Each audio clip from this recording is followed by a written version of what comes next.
कहीं आप भी इस सामान्य से दिखने वाली समस्या से परेशान तो नहीं? अगर ऐसा है तो सचेत हो जाइए, क्योंकि ये सामान्य सी दिखने वाली परेशानी, ये बीमारी आपको नहीं पता आपको कब भयंकर रोग दे जाएगी और आप इसको रिलेट भी नहीं कर पाएंगे। आप सोच ही नहीं पाएंगे कि इसका रूट कोज क्या हो सकता है। तो क्या है ये सामान्य सी दिखने वाली और बहुत ही कॉमन प्रॉब्लम? इसका नाम है कॉन्स्टिपेशन। इसको कोष्ठबद्धता या कब्ज भी कहा जाता है हिंदी में। तो क्या है ये कॉन्स्टिपेशन? सबसे पहले इस पे बात कर लेते हैं।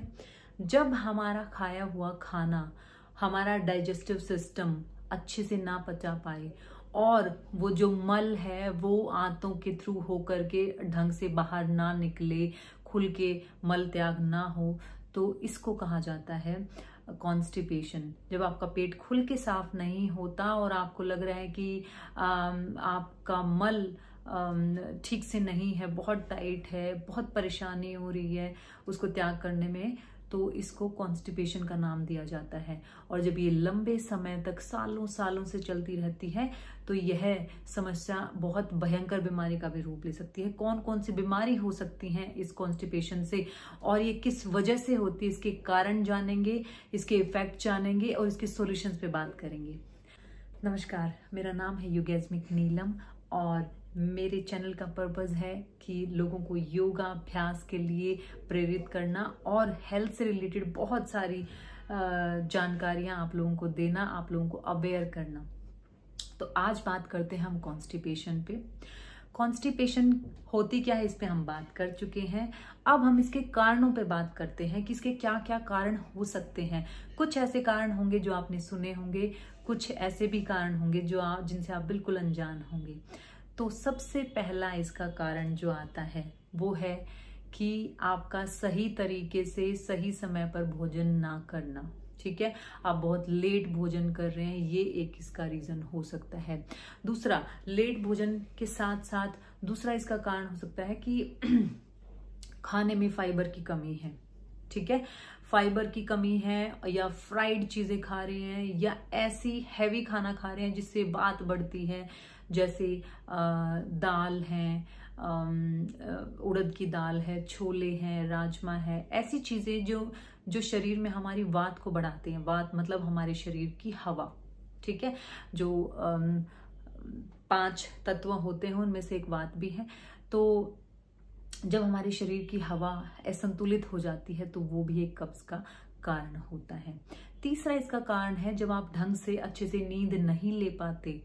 जितनी भी आपकी शरीर को जरूरत है, 6 घंटे की, 7 घंटे की, 8 घंटे की, वो सबके शरीर की अलग अलग हो सकती है, जरूरी नहीं है सबके लिए एक जैसा सेट हो। तो जब नींद नहीं ले पाते अच्छे से, वो इसका एक कारण है। ठीक है, इसका एक कारण है कि हमें सुबह सुबह ऑफिस पहुंचने की या अपने काम पे पहुंचने की बहुत जल्दी होती है और टाइम से ना उठने के कारण हम फिर जल्दबाजी करते हैं, वो स्ट्रेस दिमाग पे होता है। वो एक कारण है कि हमारी आंतें अच्छे से साफ नहीं होती।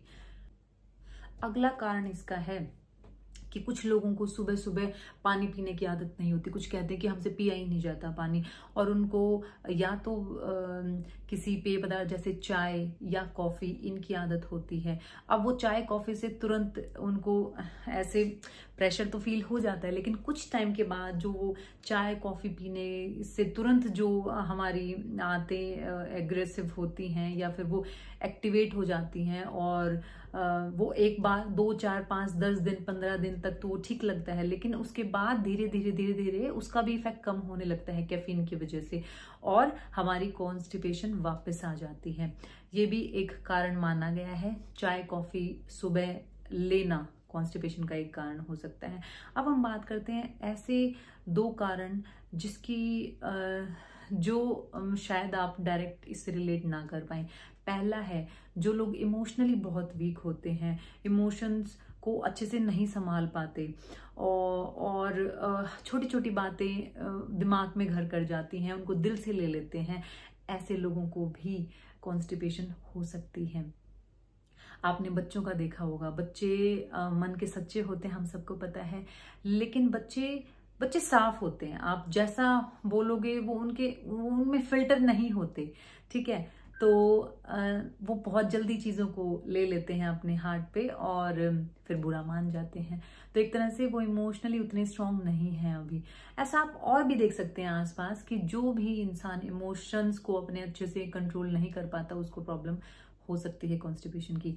दूसरा जो अलग कॉमन कारणों से जो अलग कारण है वो है कोई इंसान बहुत एग्रेसिव है, बहुत ही ज्यादा गुस्सैल है, या किसी की पित्त बहुत ज्यादा हाई है, वो उसको भी कॉन्स्टिपेशन की शिकायत कभी कभी हो सकती है। अब बात करते हैं कि इसके हमारे शरीर पे प्रभाव क्या पड़ते हैं, सामान्य प्रभाव, और उसके बाद सिवियर की क्या क्या बीमारियां देके जा सकती है हमें, ये एक प्रॉब्लम, उस पर बात करते हैं। तो पहला जो प्रभाव पड़ता है वो ये है कि जब आपका पेट अच्छे से साफ ही नहीं हो रहा है, एक बार में नहीं हो रहा है, 2, 3, 4, 5 बार में हो रहा है, तब भी संतुष्टि नहीं है, तो पहले तो टाइम बहुत वेस्ट होता है। और दूसरा आप को सिर दर्द होगा, ठीक है, सिर दर्द होगा, बेचैनी हो सकती है और भारीपन रहेगा सर में, मूड स्विंग्स होते हैं, आपके व्यवहार में वो चीज़ दिखती है जब आपका पेट अच्छे से साफ नहीं होता तो। और ज़बरदस्ती कुछ खाएंगे भी तो वो पचेगा नहीं ढंग से, और वो पचेगा नहीं ढंग से तो फिर से वो गैस की प्रॉब्लम और वो खट्टी डकारें और जलन, सीने में जलन जैसी, ये सारी।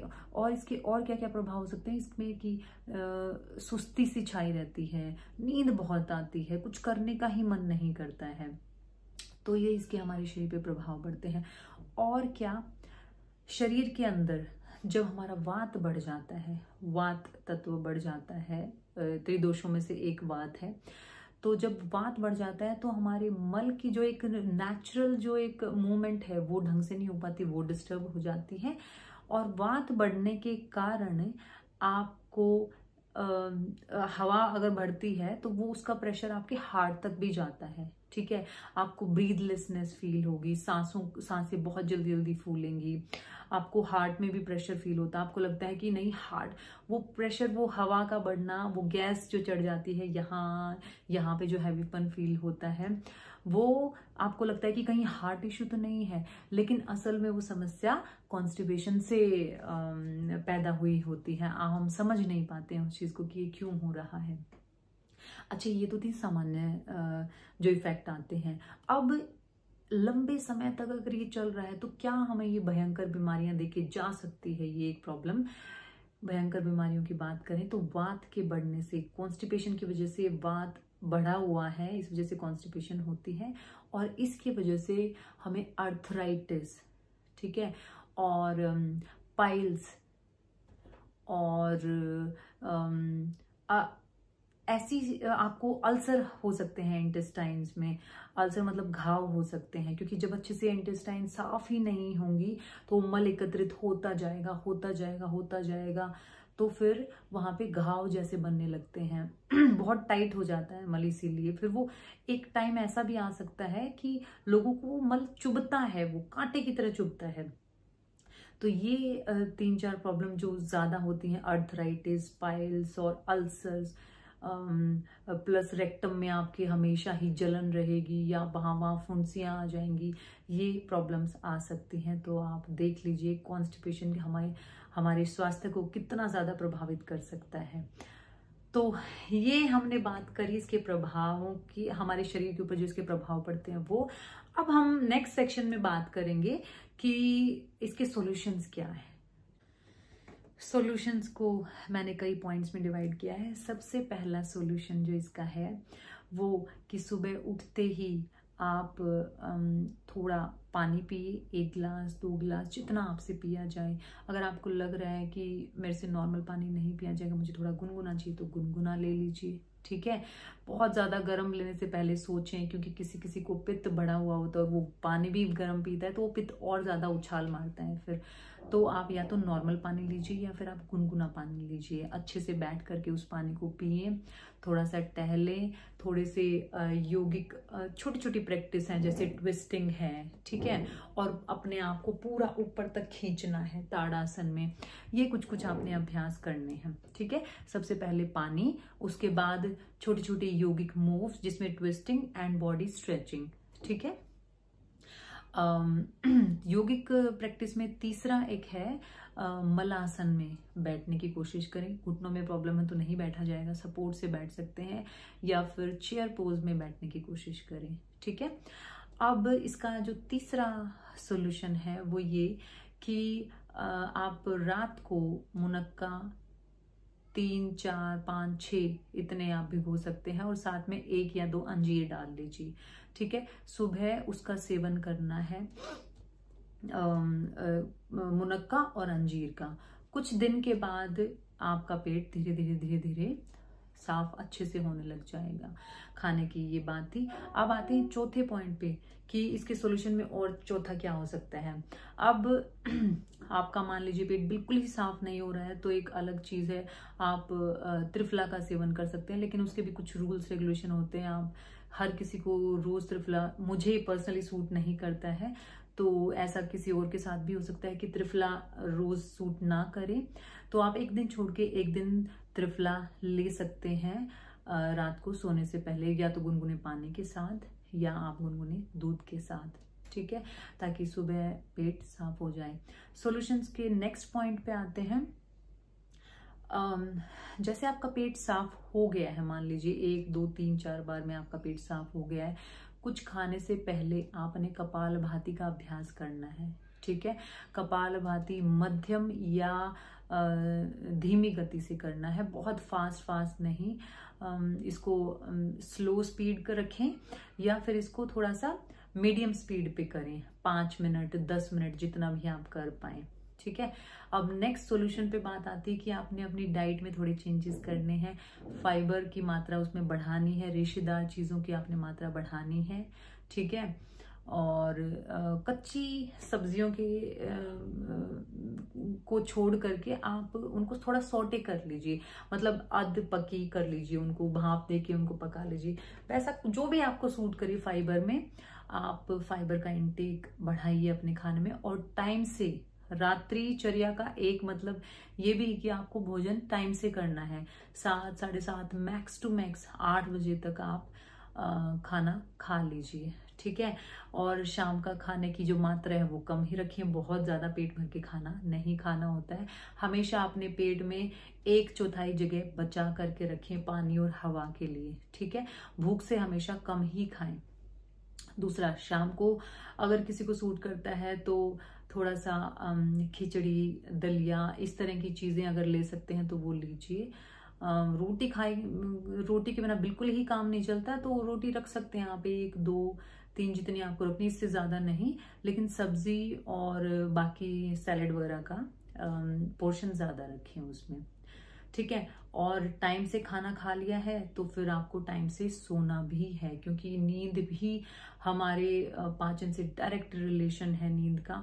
अगर हमारी नींद अच्छे से नहीं लेते हैं हम, तो हमारा माइंड रिलैक्स नहीं होता, नर्वस सिस्टम रिलैक्स नहीं होता, वो नहीं होता तो हमारे शरीर के सारे सिस्टम एक तरह से डिस्टर्ब हो जाते हैं। और सबसे जरूरी है यही, अगर आपका डाइजेस्टिव सिस्टम अच्छे से काम करता है तो आपके बहुत सारी प्रॉब्लम से तो आप वैसे ही बचे रहते हैं। अब एक चीज है कि ये जो हमारा ये डाइजेस्टिव सिस्टम है, इसके लिए एक मंत्र चैंटिंग है। ये हमारा यहाँ पे तीसरा चक्र होता है जिसका नाम है मणिपुर चक्रा। ठीक है, तो मणिपुर चक्रा के लिए चैंटिंग है रम। ठीक है, तो रम की आप चैंटिंग कर सकते हैं। नाभि में ऑयलिंग कीजिए, नाभि के आसपास की मसाज कीजिए और रम की चैंटिंग करें।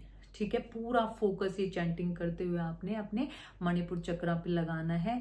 सीधे सुखासन में बैठ के या फिर अर्ध पद्मासन में बैठ करके, नहीं बैठा जा रहा है, आपकी स्पाइन बेंड होती है तो आप वॉल का सपोर्ट लीजिए या बेड पे भी सपोर्ट से सीधा करके बैठें। ठीक है, तो इसकी चैंटिंग कीजिए, प्लस मसाज थोड़ी ज्यादा। अगर किसी को चैंटिंग बिल्कुल ही नहीं करनी है तो आप मसाज पे ज्यादा फोकस कीजिए। अपनी नाभि के आसपास की आपने मसाज करनी है थोड़े गुनगुने या गर्म तेल के साथ, और फिर नाभि में ऑयल भर लीजिए, क्योंकि ये यहीं पे ही हमारा ये सिस्टम है और यहीं पे ही हमारी नाड़ियों का केंद्र भी है।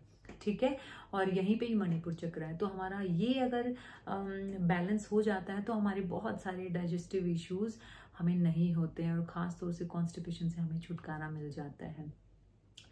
तो वाटर इनटेक आपने ना कि सुबह सुबह बल्कि पूरा दिन भी आपने अच्छे से रखना है। ये कुछ सॉल्यूशंस पे मैंने बात की, हो सकता है एक आध पॉइंट छूट भी गया हो। आप लोगों को जो पता है आप कमेंट सेक्शन में ज़रूर बताइएगा अगर मेरे से कोई पॉइंट छूट गया हो तो। और इस प्रॉब्लम को आपने बिल्कुल भी हल्के में नहीं लेना है, क्योंकि ये एक तरह से हमारी पर्सनालिटी को भी काफ़ी ज़्यादा इम्पैक्ट करती है, हमारी डेली लाइफ को भी बहुत ज़्यादा डिस्टर्ब कर सकती है अगर हमें कॉन्स्टिपेशन होती है तो। ठीक है। और अगर हम इसके एलोपैथिक सॉल्यूशंस पे बात करें तो मैं पर्सनली नहीं जाती हूँ, लेकिन स्टूल सॉफ्टनर आते हैं, आप डॉक्टर से कंसल्ट करके या फिर आप दवाइयों की शॉप पे जा करके उनसे आप ले सकते हैं। मुझे ये पर्सनली बहुत ज़्यादा अच्छा सॉल्यूशन नहीं लगता है। ठीक है। तो ये हमने बात की आज कॉन्स्टिपेशन पे। किसी को ये प्रॉब्लम है तो आप उनके साथ ये वीडियो ज़रूर शेयर कीजिएगा, और मेरी वीडियो अच्छी लगे तो लाइक करें, शेयर करें और मेरे चैनल को सब्सक्राइब करें। थैंक यू सो मच, धन्यवाद।